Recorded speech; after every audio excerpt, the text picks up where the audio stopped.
یہ اس کے لیے تیار نہیں ہے کہ اپنے مراعات ختم کرے، یہ اس کے لیے تیار نہیں ہے کہ کابینہ کو مختصر بنا لے، یہ اس کے لیے تیار نہیں ہے کہ جو مفت پیٹرول ڈالتے ہیں، مفت گھر میں رہتے ہیں، کرایہ ادا نہیں کرتے ہیں، ٹیکسز یہ لوگ ادا نہیں کرتے ہیں، ان کے بیگمات اور اولادی بھی سرکاری گاڑیوں میں پھرتے ہیں، مزے اور عیش اور عشرت کرتے ہیں، ان مراعات کو ختم کرنے کے لیے تیار نہیں ہے۔ ان سب کے پیسے باہر کے بینکوں میں پڑے ہیں۔ میرے ساتھ لسٹ ہے، یعنی 170 ارب کے لیے انہوں نے 23 کروڑ عوام کو گلے سے پکڑا ہے، نہ چھوڑ رہے ہیں، اور خود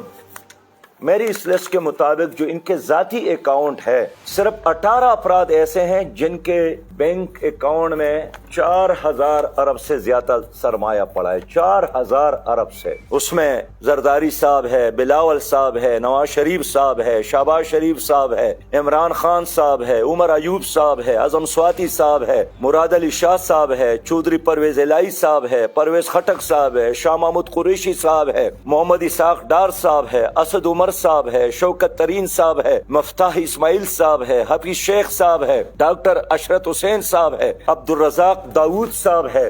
آپ اندازہ کر لے کہ سابق جرنیلوں کے اکاؤنٹ میں پرویز مشرف صاحب رحلت پر ماں گئے 2 ارب سے زیادہ، اشفاق کیانی صاحب 4 ارب سے زیادہ، راحیل شریف صاحب 4 ارب سے زیادہ، قمر جاوید صاحب 12 ارب سے زیادہ۔ ہمارے جو کاروباری حضرات ہیں، ہاشوانی صاحب 4 ارب، محمد منشا صاحب 4 ارب پاکستانی نہیں، 4 ارب ڈالر، محمد منشا 2.8 ارب ڈالر، ملک ریاض صاحب 1.5 ارب ڈالر۔ علی ھذا القیاس اگر یہ لوگ اپنے اثاثے کا زکوٰۃ بھی قومی خزانے اور بیت المال میں جمع کرے تو ہماری قوم پر مزید ٹیکسز لگانے کا، ڈالنے کا، مسلط کرنے کی کوئی ضرورت نہیں ہے، لیکن یہ قوم کے لیے قربانی دینے کے لیے بالکل تیار نہیں ہے۔ جناب وزیر اعظم صاحب نے اپریشیٹ کیا اس پاکستانی کو جس نے 3 کروڑ جمع کیے متاثرین زلزلہ ترکیہ کے لیے، تو یہ وردگان نے اپنے سارے اثاثے قربان کیے، لیکن کیا یہ بتا سکتے ہیں کہ انہوں نے بھی کوئی 1 روپیہ دیا ہو؟